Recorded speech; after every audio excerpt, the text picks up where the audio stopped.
happen if, like, a country just suddenly hit pause on all its foreign aid. Yeah, like stopped everything. Totally. Like, completely froze it. Well, that's exactly what the U.S. did back in 2025. Really? Wow. And, yeah, people are feeling the effects all over the world. I bet. We're going to do a deep dive into this whole thing, try to unpack what's going on. We've got this Reuters report from January 24th, 2025. It really lays it all out. Okay, interesting. The really surprising part. You might not believe which countries were, like, totally exempt from this whole freeze. Color me intrigued. So basically what happened was the U.S. State Department just kind of went, stop. Just like that? Pretty much, yeah. They issued this stop work order on all their foreign assistance programs. Wow. So like everything just stopped. Everything. Projects that are already going, funding streams, the whole 9 yards. That's got to be chaos for a lot of people. Total chaos. And the reason they gave, What was it? straight from the report, to review if aid allocation was aligned with Trump's foreign policy. That's pretty vague. What do you think that even means? Honestly, no idea. Yeah. But, you know, it's got to have something to do with where the administration wants to focus its efforts. Yeah, definitely. Sound like a big shift in priorities. Huge. We're talking about things like healthcare, education, all these projects just suddenly on hold. Yeah, that's going to affect a lot of people. Think about it. Vaccination programs, schools, clean water initiatives. All potentially stopped in their tracks. Mm-hmm. It's hard to wrap your head around the impact this could have. Absolutely. And think about those countries that really depend on U.S. aid. What happens to them? Exactly what happens to them. That's a big question. A very big question. And speaking of big questions, how about this?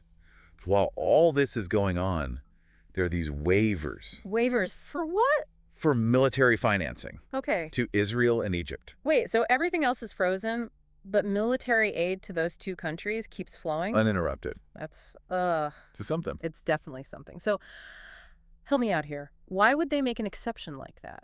Well, it's complicated. Sure, but there's got to be a reason. The U.S. has these long-standing relationships with Israel and Egypt. They're both pretty important in the Middle East, geopolitically speaking. So they're getting special treatment because they're important allies. It's not quite that simple, but their strategic importance is definitely a factor. Right. But we also have to remember this doesn't mean other types of aid to those countries aren't affected. It's just that military aid is specifically exempt. Got it. Makes sense. So it's more nuanced than it might seem at first glance. Okay, fair enough. Yeah. But even so, it does seem like they're really prioritizing military support, even when everything else is on hold. That's true. So what do you make of that? Well, it seems to suggest that those relationships, those military partnerships are really key to the U.S., even as they're rethinking their overall aid strategy. It's like, hey, everyone else got to hold off on the help for a bit, but you too, keep those tanks rolling. Yeah, something like that. But there's another angle to consider here, something the report highlights. Oh, yeah. What's that? A lot of critics are saying this freeze, it could actually make the U.S. weaker on the world stage. Weaker? How so? If other countries start thinking the U.S. isn't a reliable partner. Ah, they might look for someone else. Exactly. Makes sense. Who would they turn to? Well, China's been stepping up their game lately. They've been investing a lot in development in Africa and Asia. Oh, yeah, I've heard about that.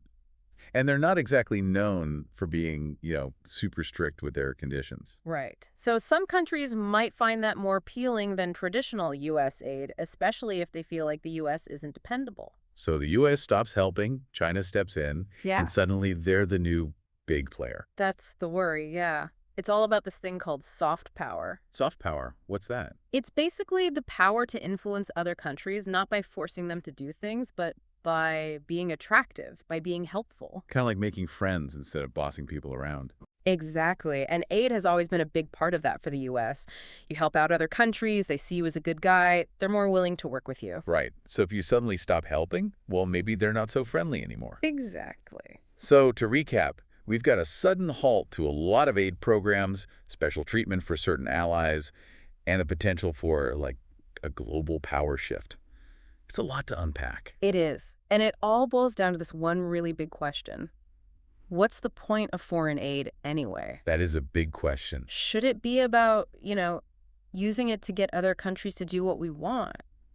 Or should it be about just helping people who need it? Or maybe a bit of both. Maybe.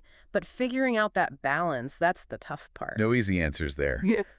This whole deep dive has really highlighted that foreign aid isn't just about money. Definitely not. It's tied up in all these things like global politics and humanitarian work and diplomacy, and the decisions that get made have real consequences. Huge consequences for everyone. Definitely something to think about.